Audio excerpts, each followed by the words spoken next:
Bienvenidos, estimados espectadores, a este intento de podcast titulado Venga y Hablemos. Hoy con una ocasión demasiado especial porque estamos el parche en pleno. Y porque estamos con un presidencial. Eso quiere decir que estamos creciendo como programa, nuevamente lo reitero. Estamos con el senador Iván Marulanda, ni más ni menos. Para nosotros, el más bacano del combo de los Iván que hay en la política colombiana. Y nada, un saludo, senador Iván, el mayor de los gustos de tenerlo aquí con nosotros. Muchísimas gracias por aceptar la invitación. Santiago, un gusto estar con ustedes en Venga y Hablemos. Para mí es un honor y es una alegría enorme tener este diálogo y además pues con su auditorio. Estoy a sus órdenes. Voy a disfrutar mucho de esta conversación y voy a aprender mucho de ustedes. Muchas gracias por invitarme. Listo, senador. Tenemos preparadas ciertas preguntas, 6 en total. Entonces, pues nada, comienza mi compañero Carlos, dispare. Pues muchas gracias. Sí que estamos de fiesta en el podcast con este programa de lujo. Nuestra primera pregunta, senador, entonces, apunta un poco a la historia. 30 años después de la constituyente, del movimiento de la séptima papeleta, de toda la ilusión que eso significó, ¿sigue vivo el espíritu del nuevo liberalismo? Carlos, esa constituyente tuvo una magia muy especial porque fue un momento de encuentro entre el pueblo colombiano, un pueblo tan diverso, un pueblo tan complejo, con una historia tan violenta, y que encontró en ese escenario, en ese lugar de la constituyente, un remanso de paz, un remanso de diálogo, de comprensión y de construcción de consensos. Y el alma de esa constitución, el espíritu de esa constitución es ese: encuentro, respeto por la diversidad, respeto por la diferencia, ambiente de consensos, de diálogo, de respeto. Y ese espíritu sigue ahí, ese espíritu no lo va a desaparecer ningún fenómeno, por grave y por doloroso que sea. Ahora, otra cosa es el alcance mismo de esa constitución. Si la constitución ha operado plenamente en el sentido en el que fue concebida, si las cosas que se han hecho en el marco de la constitución le han dado al país las respuestas que todos esperábamos y que esperamos, eso es otra cosa. Y ahí sí hay que decir no, no, no. Una cosa es el espíritu y el alma de la Constitución, que están intactos, repito, en su inspiración y digamos en su mensaje histórico. Pero otra cosa ya son las realizaciones que se han logrado en el marco de esa Constitución. Porque una cosa es una cosa y otra cosa es otra cosa, me dicen en mi tierra. La verdad es que un escrito, un libro, que es al fin de cuentas una carta constitucional, una carta máxima, no resuelve por sí misma problemas materiales y problemas fácticos de la realidad de la sociedad. Es una inspiración, pero los caminos de la realidad de la vida pues van siendo dirigidos y conducidos por las personas y por las pasiones y por las aspiraciones y las ambiciones y por los pulsos que se presentan en la sociedad. En Colombia hemos tenido una paradoja curiosa, y es que los dos hitos más importantes, por lo menos en los últimos 70 años de la historia colombiana, que son la Constitución del 91 y el Acuerdo de Paz, han caído en manos, cada uno en su tiempo y en su momento, en manos de enemigos de esos hitos. La Constitución del 91 cayó en manos de un Congreso que se eligió pocos meses después de haber terminado la Constituyente, y ese Congreso era adverso al mensaje y a los contenidos de esa Constitución, lo mismo que los congresos siguientes, y digamos que ha habido todo un esfuerzo tremendo por demeritarla, por obstruirla, por frustrarla, por impedir su desarrollo. Y lo mismo ocurrió con el Acuerdo de Paz. El Acuerdo de Paz cayó en manos de fuerzas políticas y me refiero al actual gobierno y a las actuales mayorías del Congreso, que no estaban de acuerdo con ese pacto de paz. Y entonces también se han dedicado a demeritarlo, a erosionarlo. Pero bueno, así es la historia de la humanidad, así es la historia de este país. Y repito, quedan ahí, eso sí, en la proyección de los tiempos, los mensajes que inspiran esos eventos extraordinarios. Y poco a poco se va volviendo al mandato de esos hitos, al cauce que dictan esos acuerdos, esos consensos, esas decisiones históricas. Y el país va construyendo, digamos, su historia de tumbo en tumbo en esos ritmos. Por un lado, tratando de desbaratar lo que se hizo, pero por otro lado, volviéndolo a reconstruir. Y en esas nos la pasamos. Pero esos acuerdos están ahí y están, digamos, intactos desde el punto de vista histórico en lo que significan y en lo que representan y en lo que inspiran. Entonces, ¿le parecería que valdría la pena hacer una nueva constituyente o más bien la lucha por esos ideales y por esos principios que siguen vivos va por otro lado? Carlos, una constituyente encuentra un momento histórico muy difícilmente. Hoy es un día muy especial, yo estaba muy conmovido y muy angustiado, porque hoy atentaron contra la vida de un colega del senador Feliciano Valencia, que es un senador indígena, un hombre extraordinario, de extraordinarias calidades humanas, intelectuales, espirituales, éticas. Y estoy muy conmovido porque me ha llevado otra vez, me ha transportado a los tiempos que le dieron origen a la constituyente. Yo era senador en el periodo 1986 al 90, al lado de Luis Carlos Galán. Éramos 5 senadores del nuevo liberalismo.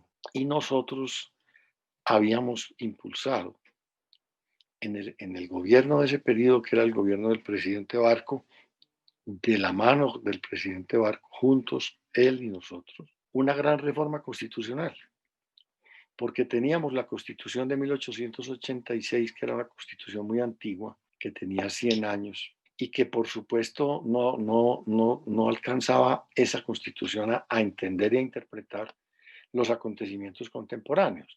Esa constitución fue hecha cuando no había ferrocarriles, ni había aviones, ni había teléfonos, ni había televisión, ni había radio, ni había automóviles. Era una constitución hecha por personas, digamos, antiguas y en una época muy antigua, que no podían imaginarse todo lo que significaba la transformación tecnológica y cultural de la humanidad en los próximos 100 años. Y entonces, en 1986, 100 años después, ya teníamos computadores, ya estaba empezando a aparecer el Internet y ya había teléfonos y había toda la modernidad.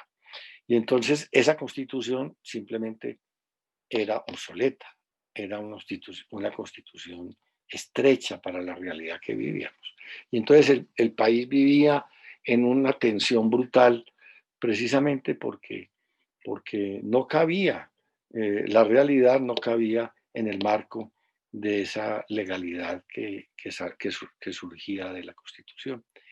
Y en esas estrecheces se produjeron violencias tremendas, violencias de sectores inconformes, rabiosos, que querían que las cosas cambiaran a la brava.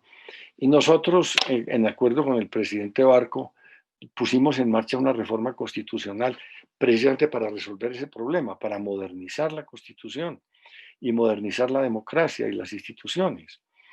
Y entonces eso empezamos el trámite, empezamos a construirla, yo creo que a principios del 88, finales del 87, principios del 88, y a mediados del 88 empezamos a tramitar ya un proyecto que habíamos convenido con el presidente Barco, y era un proyecto, prácticamente era una nueva constitución, y surgió el primer debate en el 1988, y fue a 1989 a segundo debate, donde iba a ser aprobada y íbamos a salir, digamos, de ese anacronismo inconstitucional.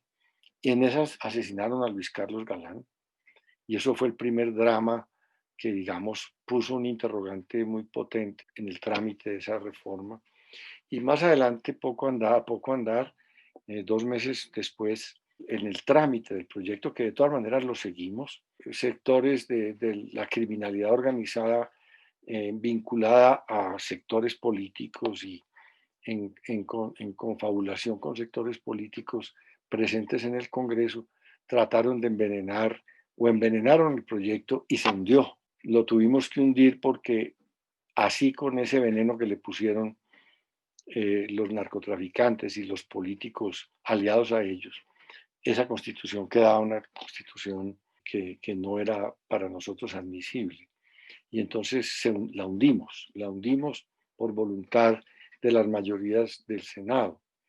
Y entonces quedó un vacío enorme.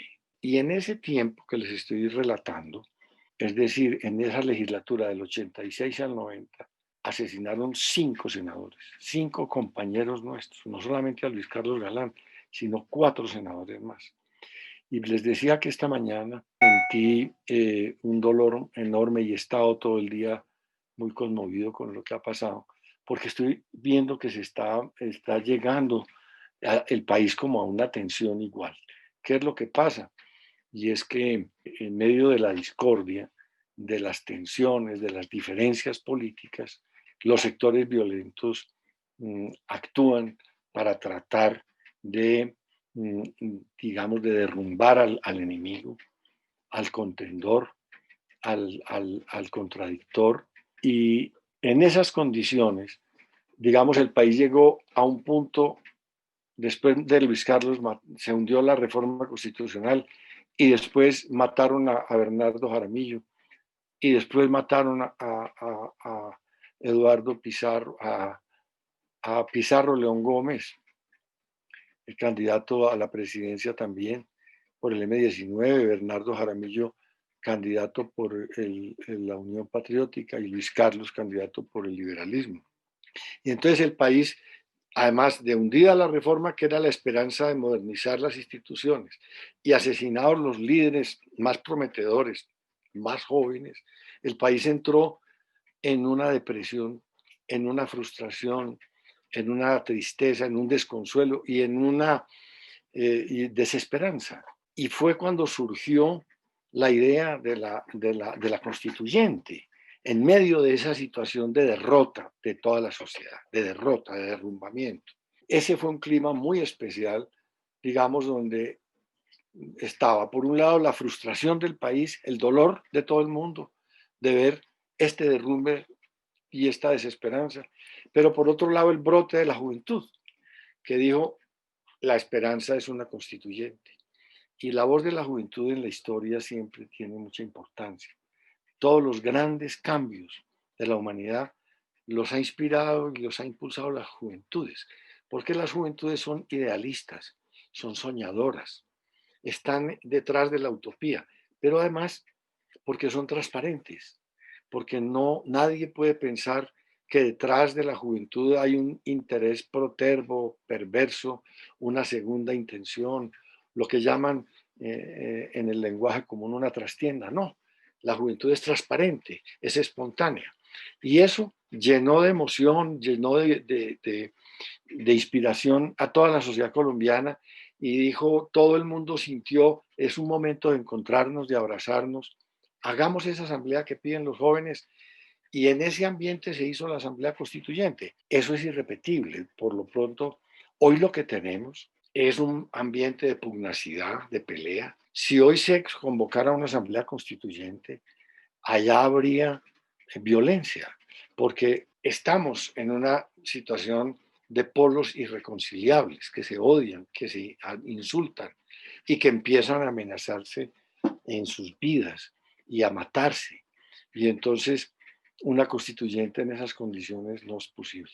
Solamente en un ambiente de consenso, en un ambiente de esperanza que surge de una movilización de las juventudes y de un ambiente, digamos, de frustración general y por lo mismo, de sumisión, de una disposición de todo el mundo a sentarse, a dialogar y a ponerse de acuerdo con los demás. Hoy no existe ese ambiente y esa posibilidad. Muchas gracias por su respuesta, senador. Ahora, cambiando de tema, nos gustaría hablar un poco al respecto de la reforma tributaria, en donde fue notoria su posición negativa. Con base en esto surge la pregunta, ¿qué es lo que realmente lo motiva a mantenerse firme en su posición, siendo consciente de que no cuenta con el respaldo de gran parte del Congreso? Sí, Claudia. Bueno, uno tiene unas ideas y unas convicciones, y en la medida en que esas convicciones sean sólidas y estén cimentadas en la buena fe, en la información, en las realidades que lo inspiran a uno en la vida, pues hay que mantenerlas, así no tengan eco en las mayorías o en otras personas. Hay que respetar las mayorías, por supuesto, en este caso en el Congreso las mayorías se han manifestado en contra y eso es respetable, pero eso no quiere decir que yo tenga que dejar de pensar que tengo la razón y de seguir insistiendo en tratar de abrir las conciencias de la ciudadanía y las conciencias de los políticos y del propio Congreso para tratar de que haya una evolución de las cosas en el sentido que yo espero y que yo pienso que deben ser. Entonces, digamos que así es la lucha política. Tú tienes unas convicciones y luchas por ellas y perseveras en ellas, cada vez buscas nuevos argumentos y cuando te des cuenta de que esas pretensiones, esos ideales, pues no son realistas o no son razonables, pues entonces tú vas transformando tu punto de vista. Pero si tú sigues pensando que tienes la razón, pues perseveras en tus puntos de vista, tratas todos los días de argumentarlos mejor, de enriquecerlos con nueva información y con nuevos hechos. Ahora, ¿qué pasó con esa reforma? Estamos hablando en general del sistema tributario y ahora hablamos entonces de las reformas. El sistema tributario del país, de un país, depende de dos cosas. Depende de la capacidad que tenga la población de tributar, pero también depende del papel que se le asigne al Estado, que es el que recauda impuestos, el papel que se le asigne en la sociedad. Si tú como gobernante y como mayoría política piensas que el Estado tiene que jugar un papel muy importante en el desarrollo de la vida diaria, es decir, que tú dices, bueno, en estas condiciones del país, que es mi caso, en estas condiciones del país el Estado debe estar atendiendo la educación pública, debe estar atendiendo la salud pública, debe estar atendiendo la situación de pobreza de la población. El Estado tiene que intervenir para ayudarle a la gente a sobrellevar una situación muy difícil que está afrontando y que por sí misma no puede afrontar porque la gente está en situaciones de indefensión, en situaciones de desempleo, en situaciones de pobreza y entonces no puede matricular a sus hijos en el colegio, en la universidad, a sus hijas, no puede llevar el alimento a la casa, no tienes cómo emplearte, no tienes cómo curar a los enfermos. Y en esas condiciones entonces tú dices, el Estado tiene que estar presente y ayudar porque ese es su papel, y responder por el deber que tiene de garantizar los derechos que tienen las personas en Colombia de vivir dignamente. Entonces, cuando tú piensas que la situación es esa y que el papel del Estado es ese, tú tienes que decir, bueno, entonces necesito un Estado que tenga dinero y que tenga dinero, y entonces tú vas a mirar la realidad económica de la gente para ver cuál es la capacidad que tiene la gente y las empresas de tributar, de entregarle al Estado recursos para que pueda cumplir esos papeles. Y entonces tú miras la situación de solvencia de los distintos sectores sociales, de las personas, de las familias, qué sé yo, y también de las empresas. Y calculas y dice, bueno, yo necesito recaudar tanto, para yo recaudar tanto como Estado, tengo que ver que este sector de mayores ingresos me tribute tanto porque es la capacidad que tiene, este que tiene menos ingresos me tribute tanto, menos, pero que de todas maneras tribute, y así, escalada, en forma escalonada, ir asignándole a cada sector la cuota de solidaridad que tú consideras que debe tener para ayudar a que el Estado pueda intervenir para resolver, digamos, las angustias de la sociedad y de las personas. Desde esa visión es como hemos venido interviniendo en el tema de la reforma tributaria. Para decir lo siguiente, primero, el Estado colombiano es muy pobre, tiene muy poquito dinero para todo lo que tiene que hacer. Tiene que hacer muchas cosas para ayudarle al país a salir adelante y a la gente a salir adelante. No por capricho de una persona o de una visión política, sino porque está contemplado en la Constitución. La Constitución es un mandato del pueblo, es un mandato del pueblo que es, el pueblo es el depositario de la soberanía nacional. El Estado es el pueblo es el que dice qué Estado quiere, qué Estado necesita y para qué. Y entonces ese Estado está consagrado en la Constitución. Ese Estado que el pueblo dijo que quería está en la Constitución y tiene unas tareas que son la protección de los derechos humanos, fundamentalmente la vida de las personas y la vida digna de las personas, la salud, el derecho a la educación, el derecho a la libertad, el derecho a la honra, en fin. Y entonces, ese papel que le asignó el pueblo al Estado, pues lo tiene que cumplir y lo tiene que cumplir, repito, interviniendo y eso cuesta dinero. Y entonces hicimos las cuentas de las intervenciones que están pendientes por parte del Estado y dijimos, este Estado es muy débil, es muy pobre, no tiene cómo cumplir con sus deberes, con su papel, hay que fortalecerlo. Entonces, primero, necesitamos una reforma tributaria que aumente la capacidad de intervención del Estado en la sociedad para mejorar las condiciones de vida de la gente y para resolver problemas muy graves que no los puede resolver sino el Estado. De otra manera no lo resuelve nadie y la sociedad no progresa. Y por otro lado, mirando cuánto están tributando los distintos sectores económicos y sociales, nos encontramos que no solamente el Estado es muy chiquito, tiene muy poca plata, sino que los que tienen con qué financiar al Estado no están pagando. No están pagando simplemente porque no les están cobrando. Y no les están cobrando porque la ley es permisiva con ellos. Les rodeó de beneficios tributarios y de ventajas tributarias y de consideraciones y de privilegios. Entonces dijimos, hay que acabar con esa situación. Estas personas y estas empresas que tienen con qué tributar, deben tributar porque estamos viviendo en un país basado en el principio de la solidaridad. Y la solidaridad es que cada uno aporte al bienestar de la comunidad y de todos lo que pueda. Unos tienen más que otros y luego tienen que aportar más que otros. De hecho, la Constitución dice que el sistema tributario en su conjunto debe ser progresivo, es decir, que los que más ganan deben aportar más. Eso no ocurre con el sistema tributario colombiano. Los que más ganan pagan muy poco. Segundo, debe ser equitativo, debe ser progresivo, debe ser equitativo. ¿Qué quiere decir equitativo? Que los que ganan igual paguen igual.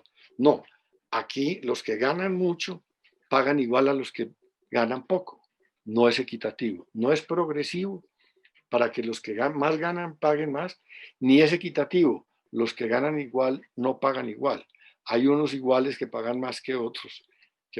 Y finalmente dice, y debe ser eficiente. Quiere decir que debe estar organizados los tributos de tal manera que los impuestos que hay que pagar efectivamente se paguen y no se evadan, no se escondan, no se filtren en la evasión tributaria y en la trampa tributaria. Entonces debe ser progresivo, equitativo y eficiente. Y analizando el sistema, nosotros dijimos, es evidente que ni es progresivo, ni es equitativo, ni es eficiente. Luego, necesitamos una reforma tributaria que lo vuelva progresivo el sistema tributario, es decir, que los que más ganan paguen más para que el Estado pueda recaudar lo que necesita para poder prestarle los servicios a la sociedad que la sociedad está esperando. Debe ser equitativo, donde los que ganan igual paguen igual, y debe ser eficiente porque hay una cantidad de impuestos que no se están pagando porque hay un montón de leyes y de normas que se prestan para que haya evasión tributaria. Entonces, dijimos eso. El gobierno presentó un proyecto de reforma tributaria que no solamente no resolvía estos problemas, sino que los agravaba. Por ejemplo, le regaló ese proyecto de reforma tributaria que fue aprobado en diciembre del año pasado, al que yo me opuse frontalmente, le regaló a los sectores de mayores ingresos, a los más ricos, 10 billones de pesos por año en beneficios tributarios. Eso era absurdo, injusto, porque no solamente se estaba haciendo una reforma tributaria que no solamente no fortalecía al fisco, sino que le creaba más inequidad y más regresividad y más ineficiencia al sistema. Era realmente contrario a las necesidades del país y a las conveniencias del país. Y por eso me opuse. Y ahora hemos propuesto una reforma tributaria que resuelve estos problemas de la progresividad, de la equidad, de la eficiencia y que además le da al Estado unos ingresos nuevos importantes para que pueda atender las necesidades de los sectores más vulnerables y más pobres de la sociedad. Senador, ahora que estamos hablando de sus proyectos ahora en el Congreso, a mí me gustaría hacer una pregunta más actual sobre su proyecto para regularizar el cultivo y consumo de la hoja de coca. Y hablando personalmente yo, como alguien del municipio, en el Catatumbo de Sardinata, un municipio donde hay unos índices de cultivo de coca altísimos, ¿usted cree que realmente es un proyecto que mejorará la coyuntura de los campesinos cocaleros, de los campesinos rurales que se ven obligados a cultivar? Como por ejemplo en Sardinata, en otros municipios del Catatumbo como en el Tarra, o inclusive de las zonas pacíficas, como por ejemplo en Tumaco y en Cauca. José Miguel, no me cabe la menor duda, porque es que la situación que tenemos actualmente es la siguiente. El país tiene aproximadamente 200.000 hectáreas de hoja de coca sembradas, cultivadas, a la que están vinculados más de 200.000 familias campesinas. Estos cultivos de coca son perseguidos por el Estado, son perseguidos por la autoridad de policía y por la justicia. Luego, esas familias campesinas que cultivan esas hectáreas de hoja de coca, pues también son acosadas por la justicia y por la autoridad pública. Y entonces esas familias viven en una total inseguridad, en una permanente inseguridad, de que en cualquier momento les destruyen sus cultivos, de que en cualquier momento tienen que desalojar sus cultivos y abandonarlos y de irse a otro lugar a tratar de volver a plantar la hoja de coca y poder encontrar de qué vivir, porque estas familias cultivan hoja de coca porque no hay otro cultivo que les dé competitividad y que les dé una manera de vivir dignamente y de ser sostenibles como familias y como actores económicos y como personas. Entonces, si nosotros regulamos, que es la idea del proyecto, el cultivo de la hoja de coca, es decir, nosotros estamos diciendo en el proyecto de ley, el Estado va a comprarle a esos campesinos esa hoja de coca a precios de mercado. No los va a perseguir, no les va a destruir, a erradicar esos cultivos, ni los va a fumigar, ni los va a encarcelar, ni los va a ahuyentar, sino que les va a comprar su producto, les va a comprar su hoja de coca. Lo que quiere decir, los va a institucionalizar, los va a incorporar al Estado, los va a incorporar a la legalidad, a la legitimidad.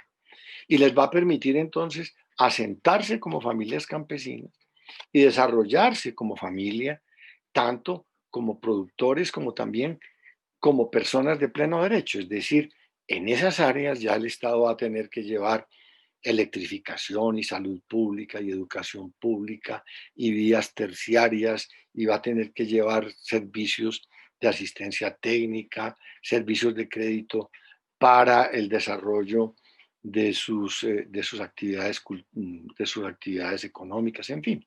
Es decir, va a legitimar a esas 200.000 familias y va a legitimar esas 200.000 hectáreas. Eso representa un cambio cualitativo total para esas familias, para sus condiciones de vida y para la adquisición de la plenitud de sus derechos como personas, como seres humanos. Y al Estado le va a dar unas obligaciones nuevas y es de, en vez de perseguir a esas familias y de estar destruyendo sus cultivos, pues va a ser proteger a esas familias y comprar el producto de esas agriculturas. Dicho sea de paso, hay que agregar lo siguiente. Hoy la erradicación de cultivos que no es efectiva porque ahí están 200.000 hectáreas después de que llevamos 40 años tratando de erradicarlas y todos los días, pues hay más. Sin embargo, el intento de erradicar esos cultivos cuesta al año 4 billones de pesos, 4 millones de millones de pesos aproximadamente. Si no es con glifosato, si es con glifosato vale el doble. Entonces vale 4 billones de pesos. Y comprarle la cosecha de hoja de coca a los campesinos, en vez de tratar de destruirse la que vale 4 billones, comprarle la cosecha a precios de mercado, vale 2.6 billones de pesos. Es decir, para el Estado es mucho más económico comprar la cosecha que tratar de destruir esos cultivos. Entonces hay una ganancia fiscal, pero eso es lo de menos. Lo importante es que se integran 200.000 o más familias a la vida institucional del Estado y van a poder desarrollarse como familias campesinas en la plenitud de sus derechos. Y vamos a quitarle la hoja de coca a las organizaciones criminales que producen con esa hoja de cocaína para surtir el 90% del mercado de cocaína del mundo. Es surtido y provisto desde las organizaciones criminales narcotraficantes colombianas.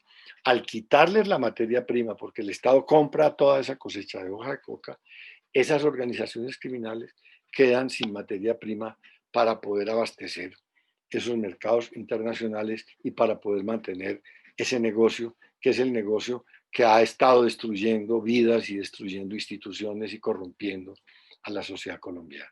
Bueno, senador, y si notamos todos los beneficios o todas las cosas que ha apuntado que genera la regulación de la hoja de coca, ¿por qué cree que el gobierno colombiano tiene este tema tan escondido o como un tabú y no contempla lo que sería la regulación de la hoja de coca dentro de Colombia?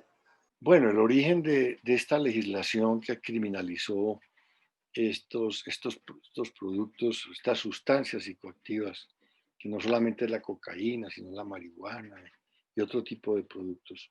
Esa legislación es una legislación muy antigua, tiene más o menos 60 años, fue por ahí de 1961 y fue hecha y dictada en el marco de las Naciones Unidas en la forma de convenios internacionales en el que participaron un número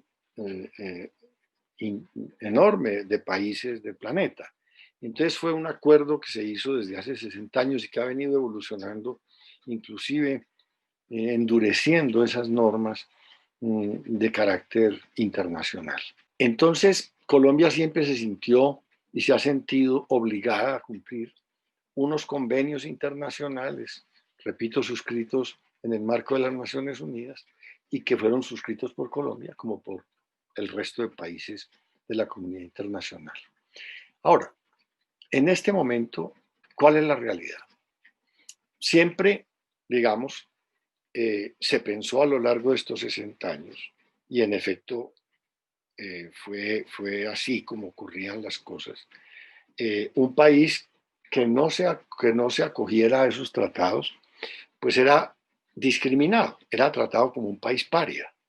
Decía, bueno, si usted no quiere jugar en las reglas de juego del mundo, pues quédese solo. Y entonces no hay comercio internacional, no hay cooperación internacional y hay, digamos, un aislamiento que es muy difícil de sobrellevar para un país, por un lado.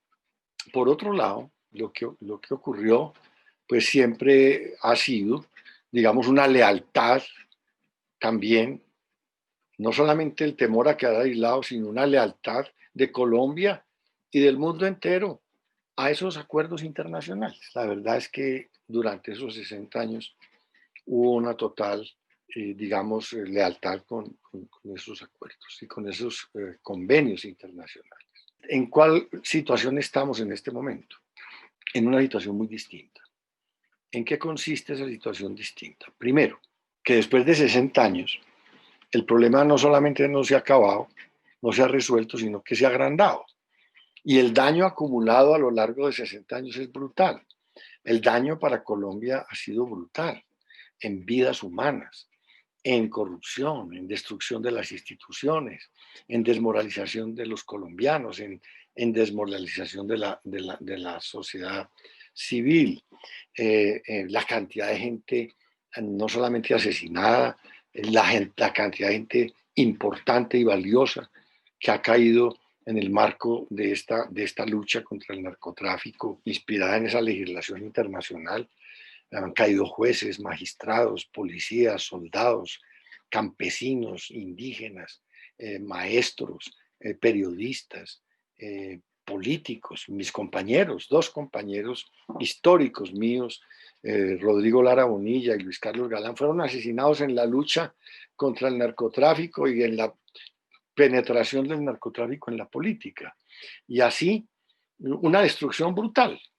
Entonces, no solamente se ha producido a lo largo de todos estos años una gran frustración porque el problema va creciendo, sino en el caso colombiano se ha acumulado una carga de desgracias enormes. A todo eso hay que agregarle un montón de gente en las cárceles. En Colombia hay 43.000 personas en las cárceles por cuenta de esto, y en el mundo hay miles de colombianos encarcelados en el marco de estas restricciones y de esta criminalización del comercio y la producción de estos bienes, de estas sustancias.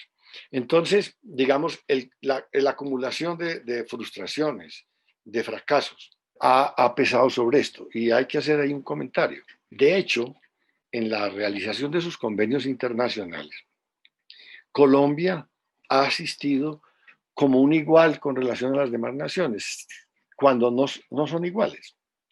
Porque no es lo mismo esa legislación que le crea este prohibicionismo a esta industria del narcotráfico o de las sustancias psicoactivas, mejor dicho.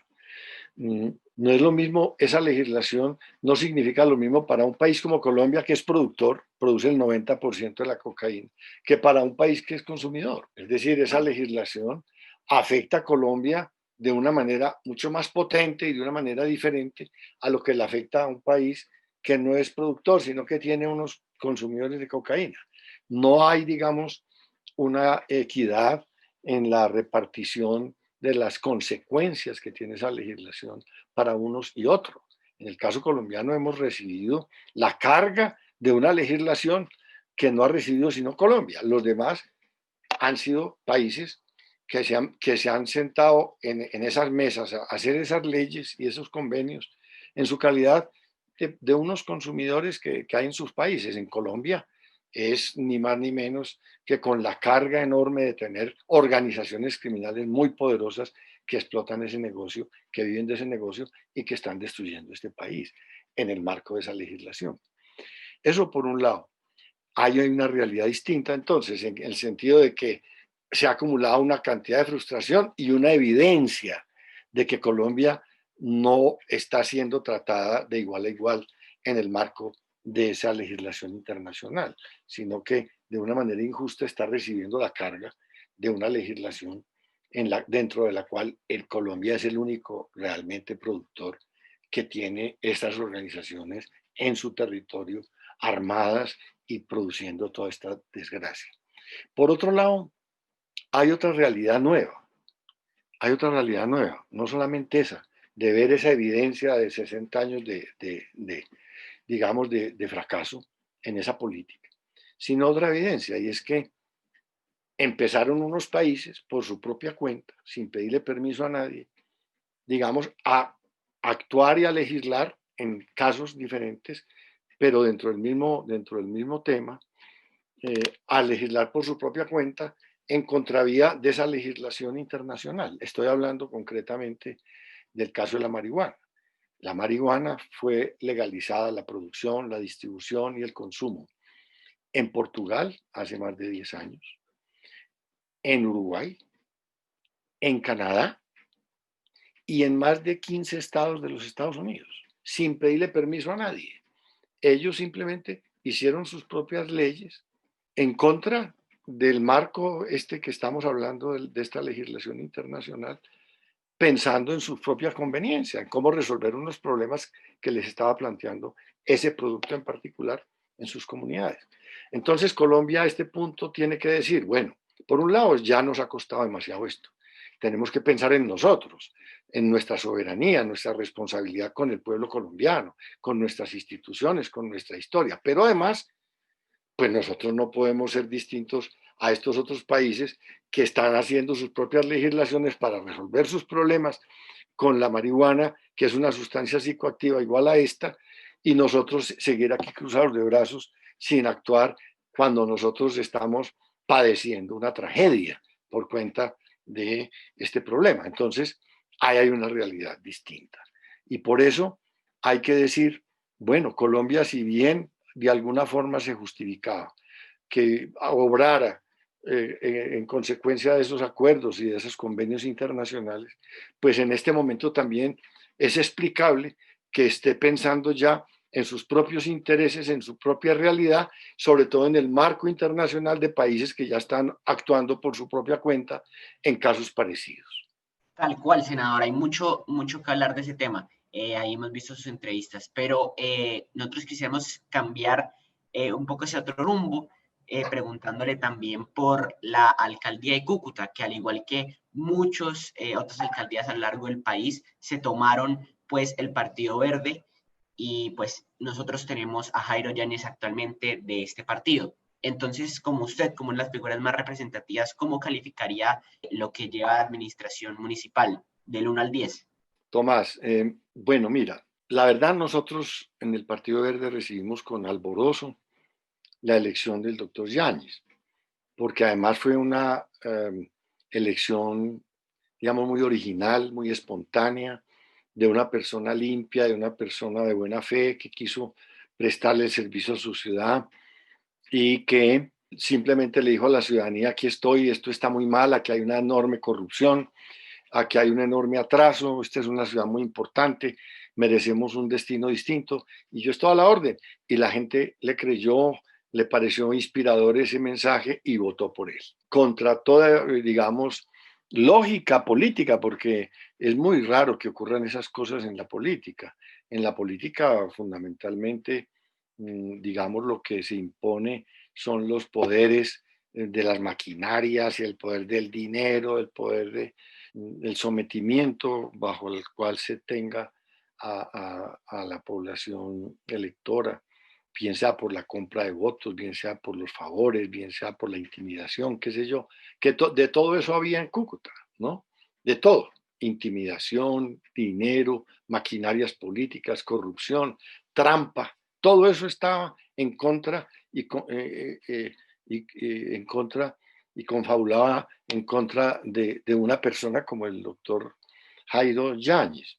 Y era impredecible. Y sin embargo, la gente dijo, no más, démosle esta responsabilidad a este señor que es una persona de bien. Eso ya es un avance impresionante, impresionante. Y el doctor Yáñez pues no ha cambiado su naturaleza de ciudadano y de gente de bien en este tiempo.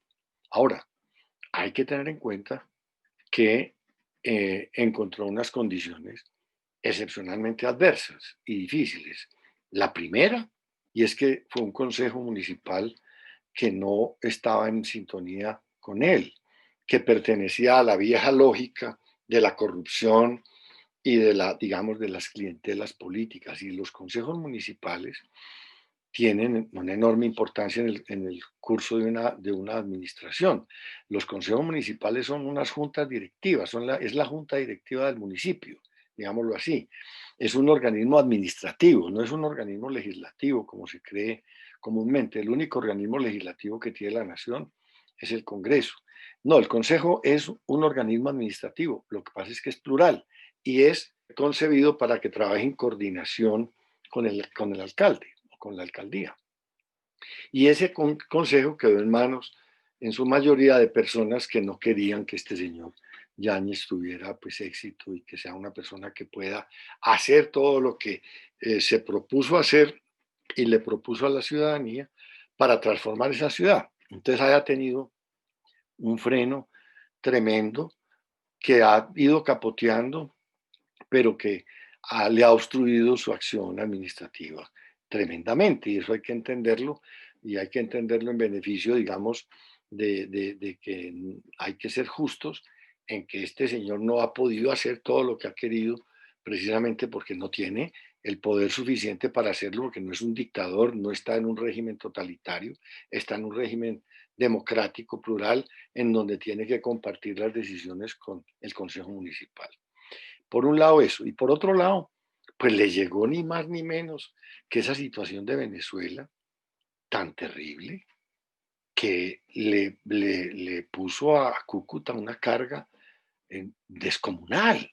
Es decir, es que en el mundo, posiblemente en el mundo, seguramente en el mundo, no hay una ciudad que tenga el peso migratorio de una diáspora demográfica como el peso migratorio que ha tenido de venezolanas y venezolanos que han huido por problemas de hambre, de miseria, de inseguridad, de falta de oportunidades, de desgracia de ese país. Y todo eso tuvo como su primer puerto de encuentro Cúcuta. Y entonces, hágame el favor, una ciudad que de hecho tenía todos los problemas que tenía, políticos, fiscales, en fin, en un país que no ha podido fortalecer a los fiscos municipales y a los poderes municipales de competencias y de recursos para desarrollar plenamente actividades que den cuenta del progreso de las comunidades, no solamente todas las limitaciones que tiene Cúcuta, como todos los municipios de Colombia, sino además con todo ese pasado de corrupción que tenía y ahí todavía instalado en el Consejo Municipal, y agregarle a eso, pues, que el derrumbe terrible de un país vecino que se le vino encima, con una diáspora tremenda, que tuvo unas implicaciones en la seguridad y por lo demás, no solamente en la seguridad, sino ya en los temas de empleo y en los temas de bienestar, de enormes dificultades para las autoridades administrar ese flujo migratorio tan impresionante. Entonces, digamos que yo pongo en la balanza todos esos factores tan adversos y me parece mucha gracia todo lo que ha podido hacer el alcalde, y digamos que hay que calificarlo con beneficio de inventario en el marco de las realidades tan terribles, tan excepcionales en las que ha tenido que ejercer su mandato. Un hombre de bien y un hombre importante. Senador, pero ¿cree que podría calificarlo del 1 al 10? O sea, poniendo todo eso en balanza, digamos, si usted fuera un profesor o tuviera que auditar el proceso, ¿podría calificarlo? Tomás, yo no tengo la información suficiente. Tendría con mucho gusto en calificarlo si tuviera la información suficiente, pero como te podrás imaginar, he estado metido en este problema tremendo del país, del Congreso Nacional, y no tengo toda la información de lo que pasa en los municipios del país y particularmente en Cúcuta. Y entonces no me atrevo, me parecería injusto y irresponsable dar cualquier calificación con tan poca información como la que tendría para algo tan atrevido como eso. Bueno, muy responsable esa decisión de no responder, pero válida de igual manera. Mi pregunta va un poco más orientada hacia la promesa de paz. En el 98 Pastrana de alguna u otra manera se vio beneficiado por la promesa de paz con las FARC y todo lo que intentó en el Caguán. La reelección de Juan Manuel Santos también fue impulsada de muy buena manera por la paz. Y pues bajo esto yo quisiera preguntarle, senador Marulanda, en caso de que usted llegara a la presidencia, ¿usted intentaría retomar los diálogos con el ELN y con los demás agentes de violencia en nuestro país? Pero pues principalmente el ELN retomaría diálogos. Gabriel, empiezo por decir que no, para ser muy claro desde entrada, pero te voy a explicar por qué. Yo creo que, y yo lo viví a lo largo de mi vida, cuando a mí me tocó ver con mis propios ojos y con mi propia experiencia el nacimiento y el crecimiento de las guerrillas políticas en los años 60. Yo estaba en la universidad, inclusive muchos contemporáneos estudiantes de las universidades y particularmente en la Universidad de Antioquia, donde yo estudié, se fueron para la guerrilla. Yo vi la creación de esas guerrillas, que eran guerrillas inspiradas en causas políticas, en visiones políticas, en sueños políticos, en teorías, en dogmas, en fin, inspirados en la política. Entonces, esté o no de acuerdo con lo que hicieron esos compañeros y esas compañeras que se fueron para el monte, había que reconocerles que se habían ido por una convicción, no se habían ido pues exactamente a una fiesta ni a un paseo, sino a una vida muy sacrificada, soñando que era el camino para traerle un mejor porvenir a Colombia. Esa expresión idealista, soñadora, política, terminó el día que se hizo un acuerdo con las FARC. Ese fue realmente el acuerdo de paz que, digamos, cerró para la historia esa corriente que vino desde los años 60 de formación de guerrillas políticas. El ELN tuvo todas las oportunidades que tuvo las FARC a lo largo de todos esos años para ingresar a un proceso de paz también, y nunca lo quiso hacer. Es decir, entraba y ponía unas condiciones imposibles para un acuerdo de paz. Y en el marco ya de este último acuerdo, que fue un acuerdo no solamente que tuvo expresión en la firma de unos papeles que consignaban el acuerdo, sino en la formación de reformas constitucionales y legales que le daban toda la legitimidad a ese acuerdo.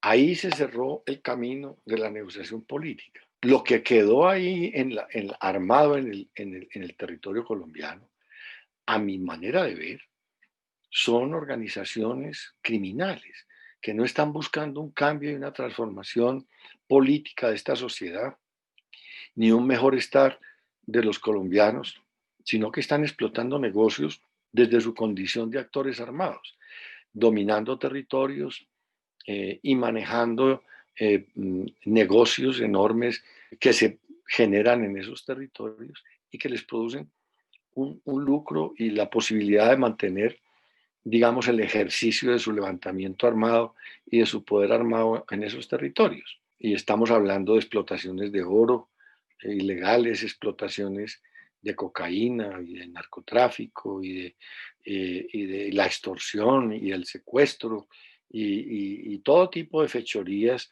que les generan unos ingresos extraordinarios, amparados en su poder militar y en su dominio territorial. Entonces yo diría que ahí lo que tenemos es un enemigo que está desafiando al Estado y a la sociedad y que está desafiándolo en su seguridad física, material, y que el Estado está obligado a combatir en defensa, repito, no solamente del rescate de esos territorios para la soberanía nacional, para la libertad, para la democracia, sino la vida, la honra y los bienes de las personas que están siendo permanentemente azotadas y amenazadas por esas organizaciones criminales, que es el ELN y son 1000 otras organizaciones que son los disidentes de las FARC y las BACRIM y las no sé cuántas más marcas de organizaciones que ejercen poder territorial para explotar negocios en su beneficio, en contra de la ley y de la libertad de las personas y de la soberanía nacional. Bueno, senador Iván, hemos llegado a la última pregunta que tenemos. Para esta retomo, en alguna ocasión le preguntaron a Luis Carlos Galán un consejo para la juventud. Si usted le diera un consejo a un joven político, por ejemplo de Bucaramanga, donde usted nació, usted lo encontrara a usted y le dijera, doctor Galán, aconséjeme cómo hacer para llegar a donde usted está, ¿qué consejo primordial le daría? que lea y estudie mucho historia. Ese es el punto de partida, porque entonces se entiende mucho más el sentido del momento histórico en que uno vive. Se aprecian más los esfuerzos de generaciones anteriores, los procesos que se han cumplido por otros pueblos. Ninguna nación repite los pasos de otra, pero hay afinidades en las circunstancias de maduración, de crecimiento de la conciencia colectiva, de desarrollo de las instituciones, de desarrollo político, y todo eso ayuda muchísimo. Aquí nos hemos tratado de dar a la tarea, digamos que es una historia muy amplia, muy complicada, con muchas aristas, muchas vertientes, pero ahora nos encontramos con varios ejemplos de cómo el liberalismo nació dividido y se ha mantenido dividido, y digamos, tomando el caso de 1946, entre muchos otros, lo que fue el liberalismo dividido entre Gaitán y Gabriel Turbay. Esta división permitió el ascenso de Mariano Ospina con su consecuente Bogotazo y todas estas demás catástrofes que vivió el país durante esa época. Entonces el país tiene miedo, el país sabe su historia, el país no le quiere jugar a la suerte en realidad. Entonces he conversado con gente, juventudes políticas, y digamos que también le tienen miedo a que suceda lo mismo del 2018. En realidad la gente con este gobierno está aterrada. Usted, como candidato de un partido alternativo, se compromete a apoyar a quien pase a segunda vuelta entre los partidos alternativos, siendo inclusive Petro. Pues vemos que en 2018 Compromiso Ciudadano optó por ideales que en ese momento pues consideró factibles, apoyar el voto en blanco. En esta ocasión, de pronto, la situación es un poco diferente. Entonces, ¿cómo afrontaría usted esta situación claramente hipotética? Y aclaro, no apoyo a Petro, creo que aquí solo hay un petrista y no soy yo, pero en realidad es un miedo gigante. Entonces quisiéramos cerrar con esta pregunta. Claro, Santiago, magnífica pregunta, y yo te la agradezco porque es una pregunta con mucha actualidad y muy importante, porque precisamente está antecedida de esa historia que tú mencionaste ahora, que acabas de mencionar, tanto del tema del 1946 como el tema del 2018. Efectivamente, es un drama que tenemos hoy por hoy. Yo he sostenido lo siguiente. Primero, hay que renovar el poder. El poder no puede seguir en las mismas manos. Llevamos mucho tiempo viendo que los problemas no solamente se están represando, sino agrandando, y que el país va de para atrás, y que el país tiene una enorme frustración, es más, ya un desespero, y eso no se resuelve sino cambiando de manos el poder. Y yo estoy jugado y dispuesto a hacer todo lo que esté a mi alcance para que eso se logre, y eso efectivamente se logra siempre y cuando haya unidad en los sectores que quieren ese cambio. Ahora, ¿cómo se llega a esa unidad? ¿Cuál es la calidad de esa unidad? Ese es el punto. Y entonces traigo las siguientes consideraciones. Primero, recordarles o poner de presente que gobernar un país como Colombia, gobernar cualquier país es muy difícil, pero mucho más un país como Colombia. Colombia puede ser el país más complejo del mundo hoy por hoy, o uno de los más complejos, porque tiene unos conflictos armados, una historia de sangre, porque tiene un fraccionamiento social brutal, porque tiene unos problemas de pobreza, de desigualdad, de pérdida de soberanía en territorios muy amplios. Yo quiero que no olviden esto.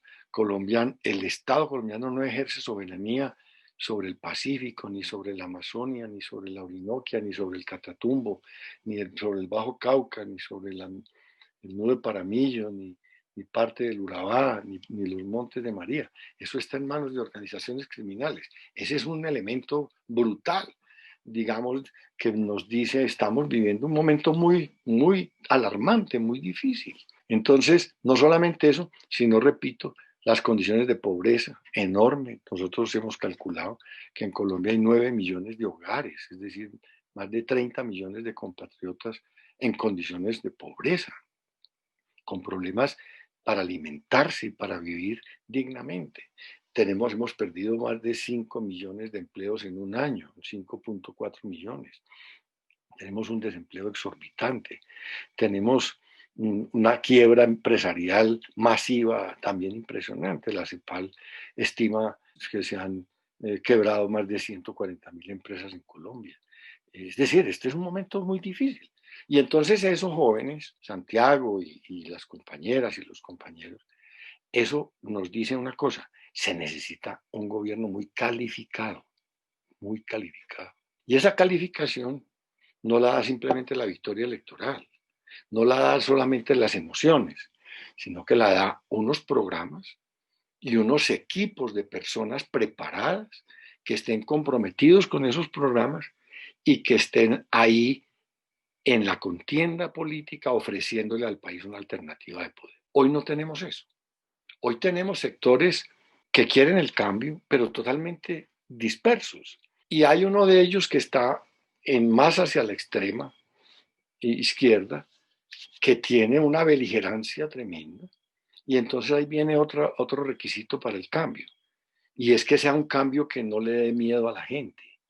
Porque si llega a imponerse un triunfo electoral, un sector, un liderazgo y unas personas que le generen miedo a una gran cantidad de colombianas y colombianos, aquí va a haber un escenario muy difícil de manejar, de violencia, por un lado, y también de diáspora.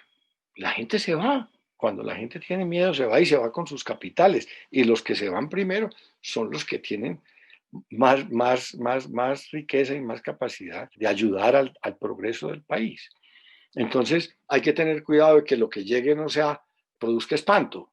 No, hay que llegar a cambiar, pero cambiar de una manera tranquila, que no genere miedo. Y además esa tranquilidad se logra irradiar cuando hay personas muy calificadas que estén en esa combinación del triunfo con un programa conocido, que la gente lo pueda verificar y pueda ver que efectivamente garantiza el cambio, pero que no amenaza la seguridad ni la tranquilidad de las personas y de la sociedad. Y entonces, allá es donde tenemos que llegar. Yo he dicho, hay que conformar una fuerza que entre en el panorama político, que no esté en la extrema, como actualmente hay una fuerza que tú lo has mencionado, la que lidera el doctor Petro, el senador Petro, que es una fuerza muy importante, muy beligerante, pero que no genera la tranquilidad y la confianza que es necesario para que un triunfo en manos de ese sector genere el cambio que todos queremos. Pero además tampoco estamos seguros de que por sí misma puede lograr el triunfo, seguramente que no. Entonces, el cambio está en un espacio del arco político, digamos, del centro hacia la izquierda. Ahí en ese espectro, de pronto un poco a la derecha también alcanza a cubrir la gente que también quiere el cambio. Pero entonces hay que ver la manera de que hay en el extremo de la izquierda ya hay una expresión política muy importante y eso está bien y está en todo su derecho y está haciendo la política como considera, como le nace y como la hace. Pero entonces el otro espectro del centro izquierda y del centro, no tiene una expresión política. Entonces yo lo que he dicho es, primero démosle una expresión política a ese centro que también quiere el cambio y que no está organizado y que no tiene caras, que no tiene dolientes, que no tiene propuestas. Organicémoslo y vamos a un proceso electoral en donde podamos encontrarnos con los otros que quieren el cambio y que están a la extrema izquierda, pero que nos encontremos de igual a igual para poder construir juntos acuerdos políticos que nos permitan generar confianza y generar mayorías que den el poder. Yo he dicho, entonces, primero, que se organicen las campañas de los actores del centro y del centro izquierda, que están desmovilizados hoy por hoy. Por ejemplo, mi partido, que está todavía en un proceso muy, muy incipiente de organización de cara a esas elecciones. Que nos organicemos, y que se organicen otros sectores, como el que representa el doctor Humberto de la Calle, como el que representan los hermanos Galán, como el que representa Sergio Fajardo, como el que representa Jorge Robledo, que también está apenas organizando porque creó un partido ayer, y lo que representa Juan Fernando Cristo y otras personas, y otros actores y otros sectores políticos, que se organicen y que empiece un proceso de construcción de propuestas digamos, de búsqueda de influencia en la sociedad, y que esos sectores de centro y centro izquierda vayamos en las elecciones de marzo, en las elecciones de Congreso, con un candidato, cada uno, a una consulta popular, para que, por decir cualquier cosa, un candidato verde, un candidato del sector de la calle, un candidato del sector de los Galán, del nuevo liberalismo, un candidato del sector de Compromiso Ciudadano, un candidato del sector liberal disidente, qué sé yo, en las elecciones de Congreso se escoja uno.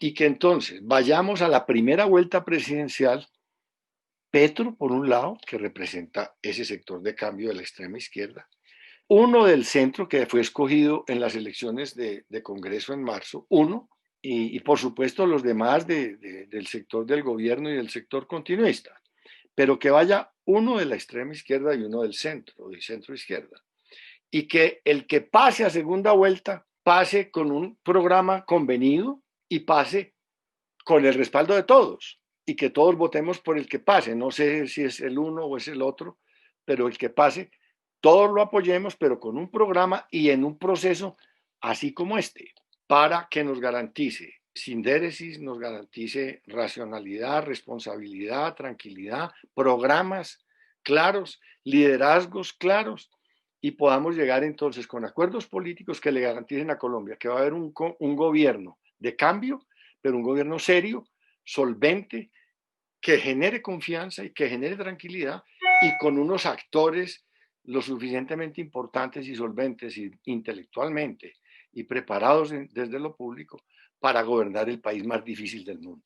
Eso es lo que yo he propuesto. Ahora, hay unas personas que piensan que no, que esto hay que ir así, y que entonces nos veamos allá todos contra todos, y eso es un caos, y yo no quiero eso. De acuerdo, quedó bien claro y también de pronto ayuda a solventar una que otra duda que uno ve en reuniones, en Twitter, bueno, las redes son una constante pelea y pues todos buscamos lo mismo finalmente.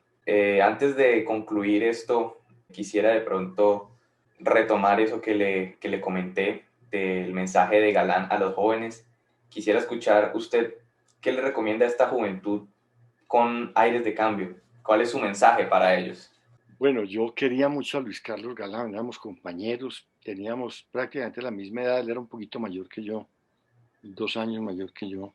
Hicimos juntos la carrera política, lo mismo que con Rodrigo Lara y con otros actores políticos. Y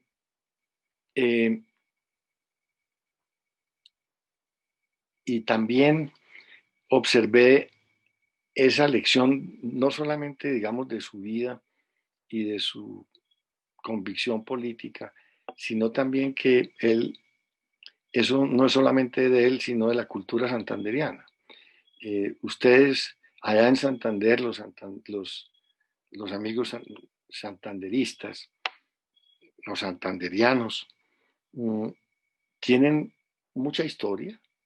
Allá ocurrió muy buena parte de la historia colombiana en la formación de la República, de la independencia y en todo el desarrollo de la historia contemporánea. No solamente fueron actores y escenarios de la historia, sino que tienen esa conciencia de la historia, saben lo importante que es la historia para la conducción de los pueblos y digamos, la formación de conciencias constructivas que permitan el progreso permanente.